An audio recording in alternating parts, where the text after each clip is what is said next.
الحمد لله نحمده ونستعينه ونستغفره ونؤمن به ونتوكل عليه ونعوذ بالله من شرور أنفسنا ومن سيئات أعمالنا من يهده الله فلا مضل له ومن يضلله فلا هادي له ونشهد أن لا إله إلا الله وحده لا شريك له ونشهد أن سيدنا وسندنا ومولانا محمدا عبده ورسوله أما بعد فأعوذ بالله من الشيطان الرجيم بسم الله الرحمن الرحيم ولا تحسبن الذين قتلوا في سبيل الله أمواتا بل أحياء عند ربهم يرزقون وقال النبي صلى الله عليه وسلم الحسين مني وأنا من حسين صدق الله العظيم وصدق رسوله النبي الكريم ونحن على ذلك لمن الشاهدين والشاكرين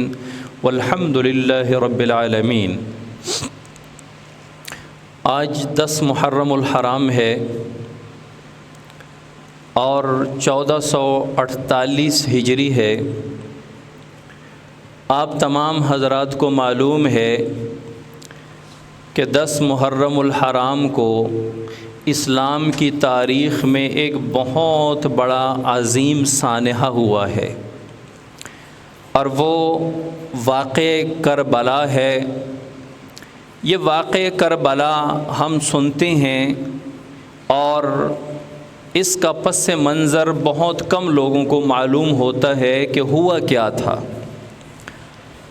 دراصل حضرت امیر معاویہ رضی اللہ تعالی عنہ کی وفات کے بعد ان کا بیٹا یزید تخت نشین ہو گیا اور خود بخود ہو گیا۔ جب یزید تخت نشین ہوا تو اس نے اپنے لیے لوگوں سے بیعت لینا شروع کر دی۔ پہلے اسلام میں ایسا ہوتا تھا کہ خلیفہ جو منتخب ہوتا ہے تو لوگ اس کے ہاتھ پر بیعت ہوتے ہیں کہ آپ ہمارے خلیفہ ہیں، آپ ہمارے بڑے ہیں۔ تو یزید نے اپنے لیے لوگوں سے بیعت لینا شروع کر دی اور لوگوں نے دھڑا دھڑ بیعت کرنی شروع کر دی اور یزید کو اپنا خلیفہ بنانا شروع کر دیا، اور بہت سارے ممالک شام، اردن وغیرہ یہ سب یزید کی خلافت پر بیعت کر چکے۔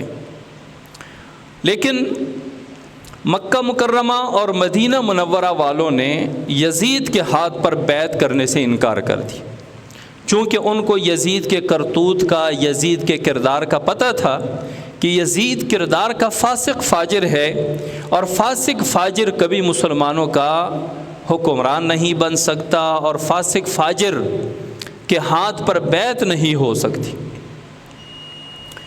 ادھر یزید نے مروان کو بھیجا کہ جاؤ اور مکہ مکرمہ اور مدینہ منورہ والوں سے میری خلافت پر بیعت لے لو۔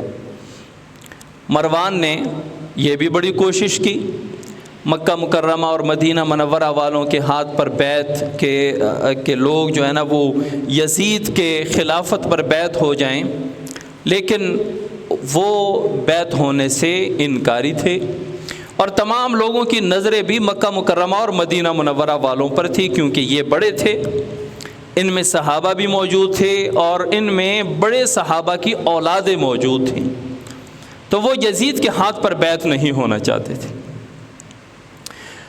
وہاں جب یزید تخت نشین ہوا اور لوگ دڑا دڑ یزید کے ہاتھ پر بیعت ہو رہے تھے، تب کوفہ والوں نے حضرت حسین رضی اللہ تعالیٰ عنہ کو خطوط بھیجنا شروع کر دیے کہ آپ آئیں، ہم یزید کی بیعت توڑتے ہیں، ہم آپ کے ہاتھ پہ بیعت کرتے ہیں، ہم آپ پہ مطمئن ہیں، آپ آل رسول ہیں، آپ جگر گوشہ بطول ہیں، ہم آپ کے ہاتھ پر بیعت ہوتے ہیں، ہم یزید کی بیعت کو توڑ دیتے۔ بعض کتابوں نے لکھا ہے کہ 150 خطوط آئے، بعض نے لکھا ہے کہ 250 تک کوفیوں نے، کوفہ والوں نے جو عراق میں ہے، ان کے خطوط آئے حضرت حسین رضی اللہ عنہ کے پاس کہ آپ ہمارے پاس آئیں، ہم آپ کے ہاتھ پر بیعت کر دیں۔ حضرت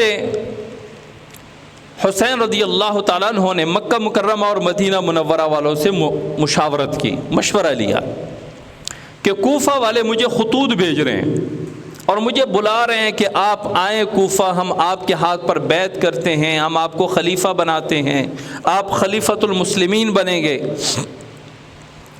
کسی نے مشورہ نہیں دیا، صحابہ کی اولاد سب نے کہا کہ کوفہ اور اہل عراق کا کوئی اعتبار نہیں، اور ایک ضرب المثل بھی مشہور ہے، الکوفی لا یوفی، کوفی کبھی وفا نہیں کرتے، لہٰذا آپ ان کے 150-250 خطوط کا اعتبار کر کے وہاں نہ جائیں، ان کا کوئی اعتبار نہیں، کسی بھی وقت وہ پھر سکتے ہیں، کسی بھی وقت وہ بیعت توڑ سکتے ہیں، کسی بھی وقت آپ کے خلاف بھی ہو سکتے ہیں۔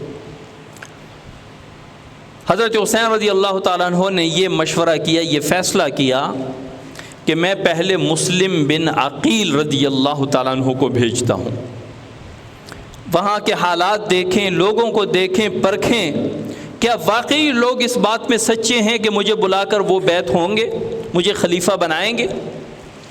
جب مسلم بن عقیل وہاں گئے تو انہوں نے ایک والہانہ استقبال کیا، شاندار استقبال کیا حضرت مسلم بن عقیل رضی اللہ عنہ، اور استقبال کے بعد 18,000 کوفیوں نے حضرت مسلم بن عقیل کے ہاتھ پر بیعت کی حضرت حسین رضی اللہ عنہ کے لیے۔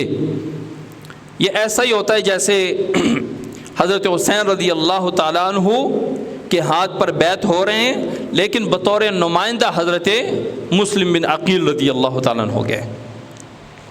18,000 کوفیوں نے حضرت مسلم بن عقیل رضی اللہ عنہ کے ہاتھ پر بیعت کی حضرت حسین رضی اللہ تعالیٰ عنہ کے حق میں۔ تو حضرت مسلم بن عقیل نے ایک خط لکھا اور حضرت حسین رضی اللہ تعالیٰ عنہ کے پاس مدینہ منورہ بھیجا کہ یہ لوگ اپنی بات میں سچے ہیں، یہ آپ کے ہاتھ پر بیعت ہونے کے لیے تیار ہیں، آپ تشریف لے آئیں۔ حضرت حسین رضی اللہ تعالیٰ عنہ کے پاس جب یہ خط پہنچا تو آپ رضی اللہ تعالیٰ عنہ نے اپنے اہل بیت اور کچھ وہاں کے صحابہ، ان کی اولادیں، یعنی ٹوٹل 72 افراد کا قافلہ، 72 افراد کا قافلہ یہ روانہ کیا اور عراق کوفہ کی طرف روانہ ہو گیا۔ صرف حضرت عبداللہ ابن زبیر رضی اللہ تعالیٰ عنہ نے جانے کا مشورہ دیا، باقی کسی نے بھی مشورہ نہیں دیا کہ ہم اب بھی آپ کو یہی مشورہ دیتے ہیں کہ آپ نہ جائیں، آپ مکہ مکرمہ میں رہیں گے، محفوظ رہیں گے، معزز ہیں، مدینہ منورہ میں رہیں گے، آپ محفوظ ہیں، سب آپ کی قدر کرتے ہیں، عزت کرتے ہیں، آل رسول ہیں، آپ نہ جائیں۔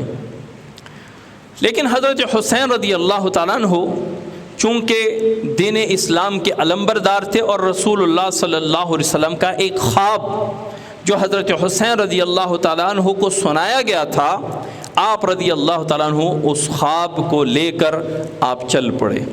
وہ خواب آگے بیان ہوگا۔ ادھر سے حضرت حسین رضی اللہ تعالیٰ عنہ اپنے مستورات اور بچوں سمیت، علی اکبر، علی اصغر اور دیگر اہل بیت سمیت روانہ ہو گئے 72 احباب کے ساتھ۔ ادھر یزید کو پتہ چلا کہ مسلم بن عقیل کوفہ آئے ہوئے ہیں، کوفہ میں، اور لوگوں سے بیعت لے رہے ہیں حضرت حسین رضی اللہ تعالیٰ عنہ کی۔ تو یزید نے کوفہ کا جو گورنر تھا اس کو تبدیل کر کے وہاں پہ ایک ظالم جابر گورنر ابن زیاد کے نام سے اس کو وہاں کا گورنر بنا دیا، کوفہ کا۔ جب اس کو کوفہ کا گورنر بنا دیا تو اس نے مسلم بن عقیل کو پکڑ لیا، بلکہ وہ جب کوفہ آئے گورنر کے طور پہ تو اس نے ایک خطبہ دیا اور بہت سخت خطبہ دیا، چونکہ اس کے ظلم جبر اور جور کا لوگوں کو علم تھا۔ تو اس نے جب سخت قسم کا خطبہ دیا ابن زیاد نے، اور کہا کہ رسول اللہ صلی اللہ علیہ وسلم نے فرمایا کہ جب تم پر ایک امیر مقرر ہو جائے، وہ فاسق فاجر بھی ہو، آپ کو اس کی بات ماننا اور اس کی اطاعت کرنا لازمی ہے۔ اور اس نے کچھ دھمکیاں بھی لگائیں لوگوں کو۔ وہ 18,000 لوگ اور وہ لوگ جو خطوط لکھ کر حضرت حسین رضی اللہ تعالیٰ عنہ کو بلا رہے تھے، وہ سارے کے سارے تتر بتر ہو گئے۔ یہ تھا ان کا جذبہ، یہ تھا ان کی وفا، اور سب نے حضرت مسلم بن عقیل رضی اللہ تعالیٰ عنہ کو تنہا تنہا چھوڑ دیا۔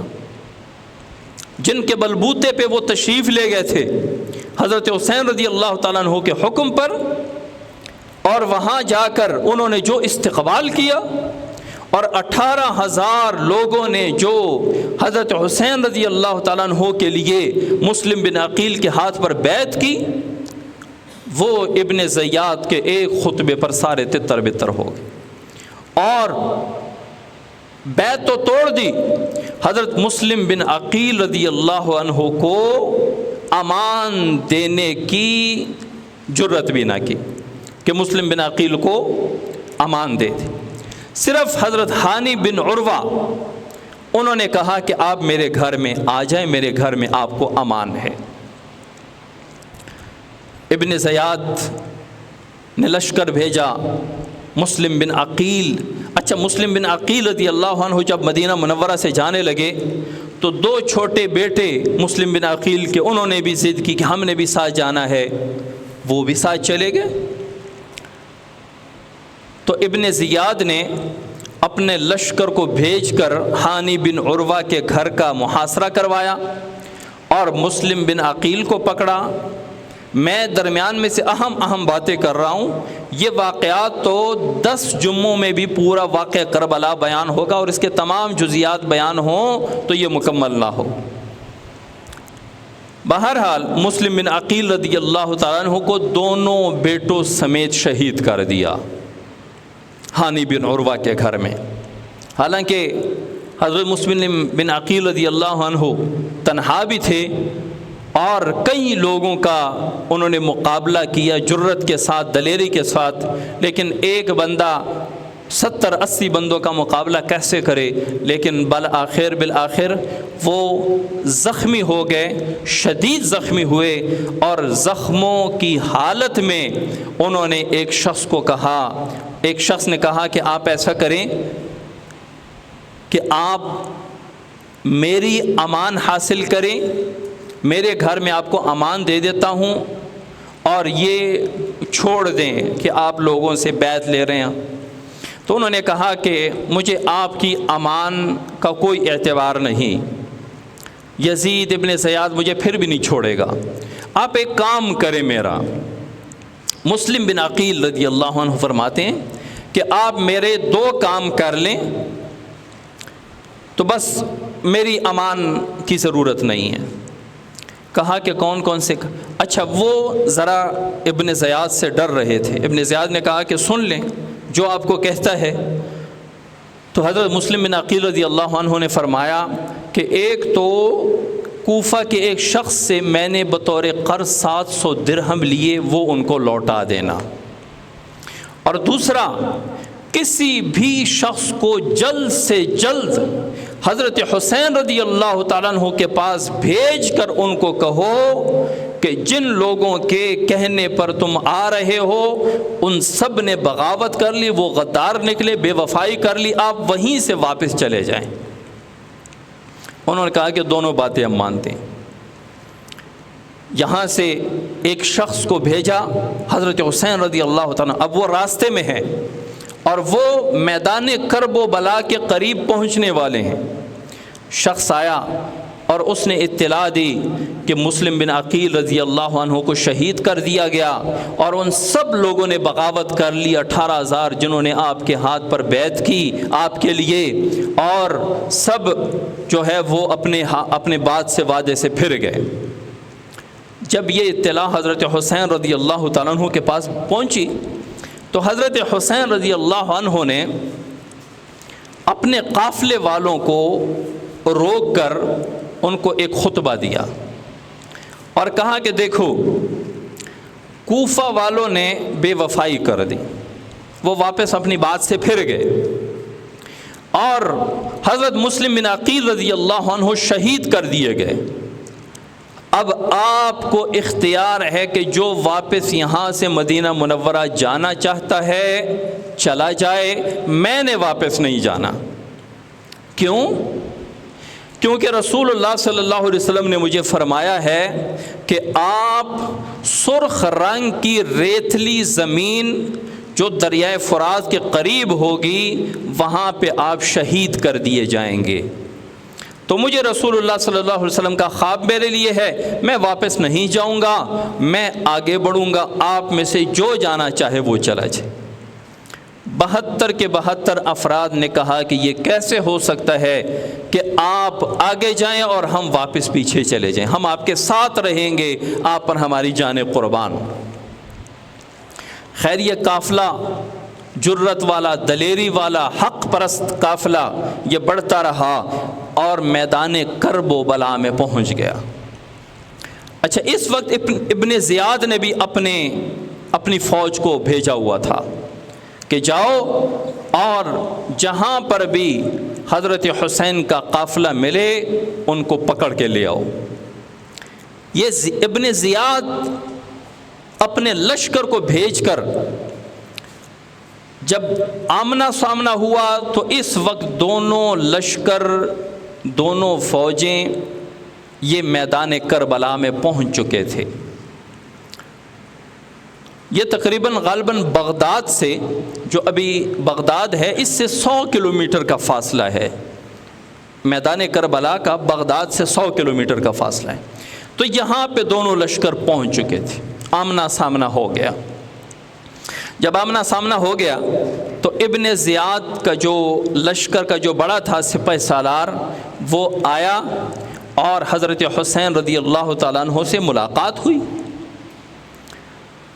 تو حضرت حسین رضی اللہ تعالیٰ عنہ نے یہاں پہ 3 شرائط رکھی کہ یا تو ہمیں واپس مدینہ منورہ جانے دو،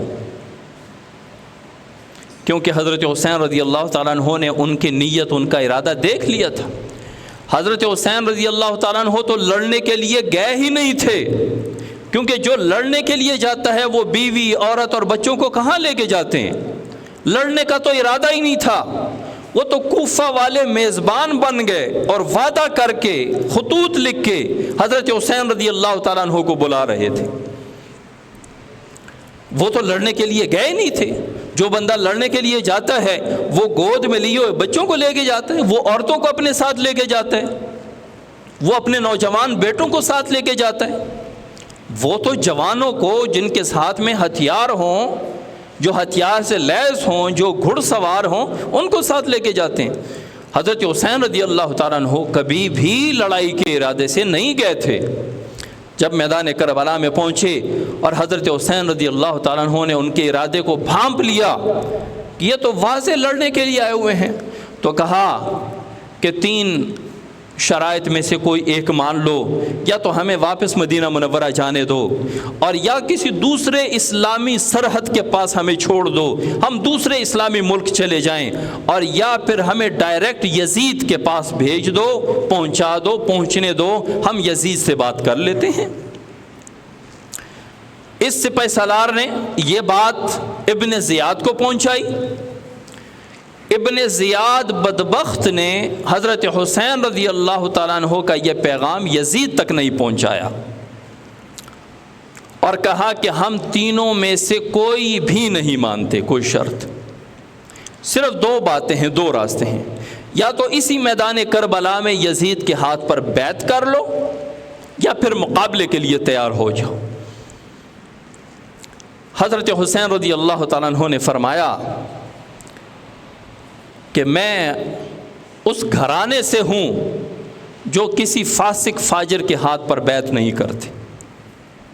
پورا گھر، پورا خاندان بیوی بچے داؤ پر لگ رہے ہیں، سامنے دشمن کا لشکر ہے اور تلواریں ہاتھ میں ہیں اور ابھی ہی قتل کرنے کے ارادے سے کھڑے ہوئے ہیں۔ اس میں اگر کہیں اور تھوڑا سا لچک سے کام دکھاتے اور کہتے ٹھیک ہے ہم چلے جاتے ہیں، اس وقت موت کا خطرہ ہے، اسلام موت کے وقت اتنی اجازت تو دیتا ہے، چلے ہمیں بھیج دیں، ہمیں پہنچا دے یزید کے پاس، ہم یزید کے ہاتھ پر بیعت کرتے ہیں۔ نا نا نا نا نا، یہ قافلہ حق، قافلہ حریت، قافلہ جرت اور بہادری، اپنے بیوی بچوں کے لیے خیمے لگائے، ان کو وہاں پہ بٹھایا اور کہا کہ تیرے بارے میں، ابن زیاد کو کہا کہ تیرے بارے میں بھی ہمیں رپورٹ ملی ہے کہ تو فاسق فاجر ہے، اور یزید کے بارے میں بھی ہمیں اطلاع ملی ہے کہ وہ فسق و فجور میں مبتلا ہے، تو ہم فاسق فاجر کے ہاتھ پر کبھی بیعت نہیں کریں گے۔ تو انہوں نے کہا پھر مقابلے کے لیے تیار ہو جائیں۔ پھر مقابلہ کرتے ہیں۔ مقابلہ ہزاروں کی تعداد میں لشکر ایک طرف، اور ایک طرف 72 افراد جن میں عورتیں بھی ہیں، جن میں بچے بھی ہیں۔ کیسے مقابلہ ہو سکتا ہے؟ مقابلہ تو بڑا مشکل ہے۔ لیکن حضرت حسین رضی اللہ تعالیٰ عنہ نے اس وقت ایک خطبہ دیا، دشمن کا لشکر بھی ہے اور اپنا لشکر بھی ہے، اپنے افراد بھی ہیں۔ ظہر کا وقت تھا، ظہر کے وقت میں خطبہ دیا اور اذان دی، پہلے اذان کے بعد خطبہ دیا اور فرمایا کہ لوگو، ہم یہاں آپ کے خطوط کی وجہ سے آئے ہیں، ہم جو آئے ہیں آپ نے ہمیں خطوط بھیجے ہیں، آپ نے ہمیں بلایا ہے، آپ کے خطوط کی وجہ سے ہم آپ کے پاس آئے ہیں۔ اب جب یہاں آ گئے اور حالات بدل گئے تھے، آپ کے ارادے بدل گئے تھے، آپ نے بے وفائی کر دی، تو اب ہمارا ارادہ ہے واپس جانے کا، ہمیں واپس جانے دو۔ یہ ایک مختصر خطبہ کیا اور کہا حضرت حسین رضی اللہ تعالیٰ عنہ نے کہ ہم نماز پڑھنے لگے ہیں، آپ اپنی پڑھیں گے یا ہمارے ساتھ پڑھیں گے؟ تو حضرت دشمن نے کہا کہ ہم آپ کے پیچھے نماز پڑھیں۔ حضرت حسین رضی اللہ تعالیٰ عنہ ظہر کی نماز کے لیے آگے ہوئے میدان کرب و بلا میں، اور پیچھے اپنے افراد کی بھی صفیں ہیں اور دشمن بھی پیچھے ہاتھ باندھ کر حضرت حسین کے پیچھے نماز پڑھ رہے ہیں۔ ظہر کی نماز بھی پڑھی، عصر کی بھی اس طرح پڑھی، اور 3 دن تک یہ دریائے فرات کے قریب ہے، دریا ہے دریائے فرات، اس کے قریب ہے میدان کربلا۔ 3 دن تک حضرت حسین رضی اللہ تعالیٰ عنہ اور ان کے خاندان پر پانی بند رکھا، پیاسے رہے، عورتیں، بچے، 72 افراد 3 دن تک پیاسے رہے۔ جب حضرت حسین رضی اللہ تعالیٰ عنہ نے ان کی بات نہ مانی اور ابن زیاد کے ہاتھ پر یزید کے لیے بیعت نہ کی، تو انہوں نے کہا پھر لڑنے کے لیے تیار ہو جاؤ۔ پھر لڑائی شروع ہوئی میدان کربلا میں، پھر گمسام کی لڑائی شروع ہوئی، پھر حضرت حسین رضی اللہ تعالیٰ عنہ کے قافلے کے افراد وہ دلیری اور جرت کے ساتھ لڑتے رہے اور شہید ہوتے رہے۔ حضرت حسین رضی اللہ تعالیٰ عنہ نے حضرت علی اصغر کو ایسے اٹھایا اور دشمن کو دکھایا کہ اللہ کے دشمنوں، بدبختوں، اس کا کیا قصور ہے کہ اس کو بھی 3 دن سے پیاسا رکھا ہے۔ دشمن کی طرف سے تیر آتا ہے اور حضرت حسین کے ہاتھ میں حضرت علی اصغر شہید ہوتے ہیں۔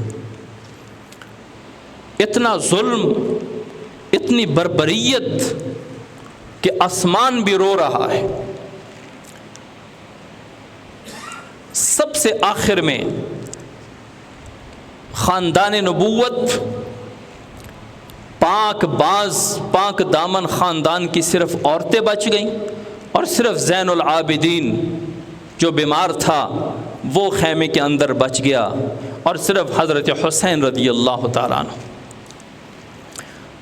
حضرت حسین رضی اللہ تعالیٰ عنہ بھی آگے بڑھے اور مردانہ وار ان پر حملے کیے اور لڑتے لڑتے حضرت حسین رضی اللہ تعالیٰ عنہ بھی شہید ہو گئے۔ میدان کربلا میں یہ پاک ہستیاں جن کا خون بہا گیا، جن کو شہید کیا گیا، ابن زیاد خبیث نے حضرت حسین رضی اللہ تعالیٰ عنہ کا سر کاٹ کر خوشامد کے لیے اور یزید کو خوش کرنے کے لیے، انعام اور شاباش پانے کے لیے یزید کے دربار میں پیش کیا۔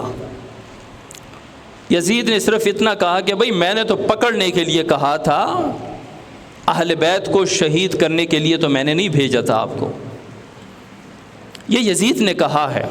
لیکن اس پر کوئی ری ایکشن، کوئی رد عمل ابن زیاد یا لشکر سے کوئی بدلہ نہ لینے کی وجہ سے یزید بھی اس قتل میں شامل ہے، یزید بھی اس ظلم میں شامل ہے، ابن زیاد بھی اس ظلم میں شامل ہے، اور پورے کا پورا لشکر جو آیا تھا کوفہ سے وہ سب اس میں شامل ہیں، حتیٰ کہ وہ لوگ بھی شامل ہیں جنہوں نے خطوط بھیجے اور بعد میں پھر گئے، وہ بھی اس ظلم میں، اس قتل میں، اس بربریت میں شامل ہیں۔ یہ مختصراً واقعہ ہے حضرت حسین رضی اللہ تعالیٰ عنہ کی شہادت کا۔ حضرت عبداللہ ابن عمر رضی اللہ تعالیٰ عنہ ایک مرتبہ مطاف میں بیٹھے تھے، جہاں پہ طواف ہوتا ہے حرم شریف میں۔ ایک شخص آیا احرام میں اور کہا کہ حضرت مچھر یہاں بیٹھا تھا، میں نے ایسے مار دیا، وہ مچھر میرے جسم پر مر بھی گیا حالت احرام میں، اور اس کا خون بھی میرے جسم کو لگ گیا، تو اس پر میرے اوپر کوئی دم، کوئی فدیہ کچھ ہے؟ حضرت عبداللہ ابن عمر رضی اللہ تعالیٰ عنہ نے فرمایا کہ تو کہاں سے ہے؟ کہا میں کوفہ سے ہوں۔ کہا کہ حضرت حسین کا خون پی گئے اور مچھر کے خون کا مسئلہ پوچھ رہے ہو؟ نکالو اس کو کان سے پکڑ کے، اس کو مسجد سے باہر نکالو۔ الکوفی لا یوفی، کوفی وفا نہیں کرتے۔ تو حضرت حسین رضی اللہ تعالیٰ عنہ سے بے وفائی ہوئی، غداری کی گئی، اس غداری کی بنیاد پر حضرت حسین رضی اللہ تعالیٰ عنہ شہید ہو گئے، اپنے خاندان سمیت اور اپنے بچوں سمیت۔ ایک اعتراض ہوتا ہے کہ کربلا میں صحابہ کیوں نہیں گئے؟ حضرت حسین رضی اللہ تعالیٰ عنہ کی مدد کے لیے صحابہ کیوں نہیں پہنچے؟ پہلی بات تو یہ ہے کہ حضرت حسین رضی اللہ تعالیٰ عنہ جنگ کی نیت سے گئے ہی نہیں تھے۔ ایک بندہ کسی دعوت پہ جا رہا ہے اپنی فیملی کو لے کر کہ آپ ہمارے پاس آئیں، ہم آپ کو سردار بناتے ہیں، تو اس کے ساتھ کوئی تلوار اور گھوڑے لے کر کہ ہم بھی آپ کے ساتھ جا رہے ہیں، سوال ہی پیدا نہیں ہوتا۔ ایک بندہ لڑنے کے لیے، جنگ کے لیے جا ہی نہیں رہا، کسی علاقے، کسی ملک کے لوگ اس کو دعوت دے رہے ہیں حضرت آپ ہمارے پاس آئیں، تو جب وہ لڑنے کے لیے نہیں جا رہا تو صحابہ کمر بستہ ان کے ساتھ کیوں جاتے؟ نمبر ایک۔ نمبر دو، جو قافلہ 72 افراد کا تھا ان میں سب اہل بیت نہیں تھے، ان میں کچھ صحابہ یا صحابہ کی اولاد بھی تھی۔ اس تعداد مختلف ہیں کہ اہل بیت کتنے تھے اور صحابہ کتنے تھے۔ نمبر 3، یہ واقعہ پیش آیا 61 ہجری کو، یعنی ہجرت کے 61 سال بعد یہ واقعہ پیش آیا، اور حضور صلی اللہ علیہ وسلم کی ہجرت کے بعد آپ صلی اللہ علیہ وسلم 10 سال تک زندہ رہے، کیونکہ مدینہ منورہ میں 10 سال رہے۔ اس کے بعد آپ صلی اللہ علیہ وسلم کا انتقال ہو گیا۔ 63 سال کی ٹوٹل عمر تھی۔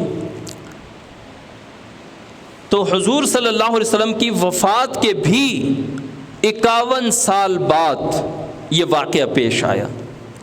تو 51 سال بعد صحابہ اکثر دنیا سے پردہ فرما گئے تھے، اور اگر کچھ حیات بھی تھے تو ان کی عمر 70-80 سال کے قریب تھی، جو لڑنے والے نہیں تھے۔ تو یہ ایک ایسے ہی شوشہ چھوڑا جاتا ہے صحابہ کیوں نہیں گئے۔ میں نے 3 باتیں آپ کے سامنے عرض کی کہ لڑنے کے لیے نہیں گئے تھے، اور جو افراد گئے تھے ان سے صحابہ یا صحابہ کی اولاد بھی موجود تھی۔ نمبر 3، جو زیادہ صحابہ تھے وہ تو 61 ہجری سے اکثریت پردہ فرما گئے تھے، کچھ رہتے تھے، اور وہ جو کچھ رہتے تھے وہ بھی میں تقسیم تھے، پوری دنیا میں تھے، حبشہ میں، مصر میں، عراق میں، شام میں، اور دنیا کے مختلف ممالک میں تھے۔ اور تب نہ سوشل میڈیا تھا، نہ موبائل کا دور تھا، نہ ٹی وی کا دور تھا کہ خبر پھیل جائے کہ حضرت حسین رضی اللہ تعالیٰ عنہ کے ساتھ غداری ہوئی، پہنچو حضرت حسین رضی اللہ تعالیٰ عنہ کی مدد کے لیے۔ اگر یہ ہوتا تب فدایان حسین وہاں پہنچ بھی جاتے۔ اللہ کریم ان پاک ہستیوں کو اور پاک روحوں کو کی درجات کو مزید بلند فرمائے، قیامت تک یہ حضرت حسین رضی اللہ تعالیٰ عنہ کی جرت اور دلیری اور یزید کے ظلم و بربریت کو بیان کیا جائے گا۔ اللہ کریم ہمیں قیامت کے دن حضرت حسین رضی اللہ تعالیٰ عنہ کی ٹولی میں اٹھائے، نہ کہ یزید کی ٹولی میں۔ وما علینا الا البلاغ المبین۔